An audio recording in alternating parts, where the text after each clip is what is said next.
Booster Draft can be a fun way to get a lot of new cards quickly, and to play cards you might not usually see in a constructed category like Type 1. While this format is a lot of fun, the drafting portion can feel quite fast and overwhelming to new players of Booster Draft. This video is meant to give beginners an idea of what to expect and hopefully to minimize overwhelm. During the drafting portion of Booster Draft, players will usually sit in groups of 4 and have 7 to 9 booster packs in front of them. Only one pack per player is opened at a time and in a specific order, from the pack on top down. Players select one card from their opened pack and pass the rest to the person on their left. This continues until all cards from the 4 packs are distributed. Then the second pack is opened, and this is repeated, except passing will now be to the right. This whole pattern of left, then right, then repeats until all cards from all packs are distributed. Was that too fast?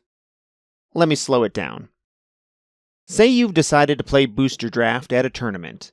Your drafting table consists of you, Peter, James, and John. There are 7 booster packs stacked on the table in front of you.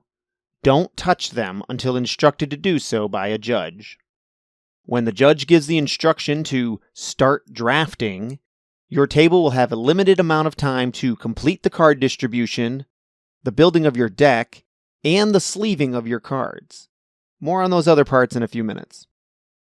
Peter is across from you, James is to your left, and John is to your right. Once the judge has instructed players to begin drafting, open the top pack on your pile and look at the cards. You must select one and then pass the stack to James, who is on your left. Likewise, John, on your right, will be passing his stack to you. Once all players have selected their cards and passed their stack, you'll pick up the new stack that John just passed you. Again, look at the cards, select one, and pass to James on your left. After all the cards have been passed and taken by players, you may take a few moments, maybe 10 to 20 seconds, to review the cards you just drafted. Then the next pack can be opened. No need to wait for a judge this time. They want you to keep going. This time you will pick the card you want and pass to John on your right. Cards will be coming from James on your left. Repeat the same process as before until all cards are distributed. Drafting then repeats this pattern until all packs have been opened and all cards have been distributed. You will then move on immediately to the deck building phase. Again, you do not have to wait for the judge to instruct you to build. They want you to keep moving. This deck building phase is another point at which players new to this format start feeling overwhelmed. They need to build a legal 50-card deck in minutes, rather than hours, days, or weeks like they might a constructed deck. For new players, it will be helpful to sort your newly drafted cards by brigade and card type. This gives you a better idea of what you are working with. First and foremost, make sure you select at least 43 cards so, along with 7 Lost Souls, you have a legal deck to play with. You want to make sure you have a good mix of offense and defense. While it is incredibly unlikely you will have mono or even dual brigades for each alignment, the closer you can get to this, the better. Try not to have more than 3 brigades per alignment if you can help it. With Booster Draft decks, there are also some rules that differ from typical deck building. First of all, you are allowed to have duplicates of cards, except dominants, even if they are unique. While you are allowed to use sites, it can only be for their abilities. You may not put Lost Souls or captured cards into sites. It is understood that you will come to a Booster Draft event with 7 meek Lost Souls to be part of the deck you will construct. However, if you draft Lost Souls, you may use the drafted souls in place of the meek ones.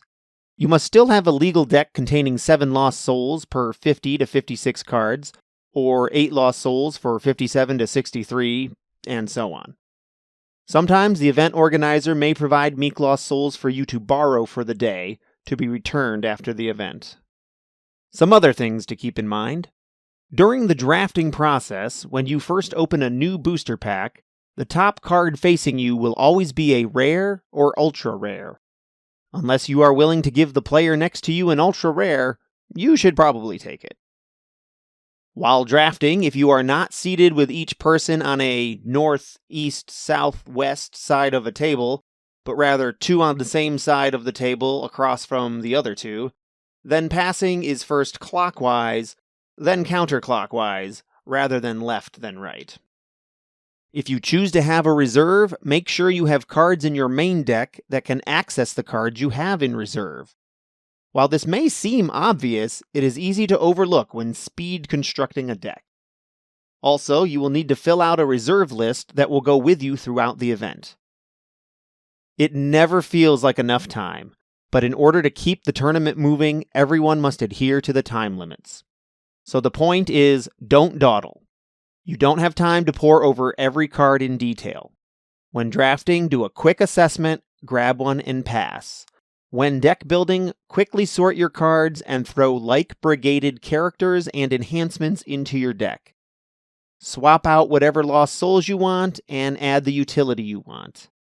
No one else has the luxury of time either, so this helps to level the playing field. Finally, once you have a legal deck, it's time to start sleeving your cards to prepare for the actual gameplay portion of Booster Draft. If other players have finished this process already, they may offer to help you sleeve your cards to speed things up.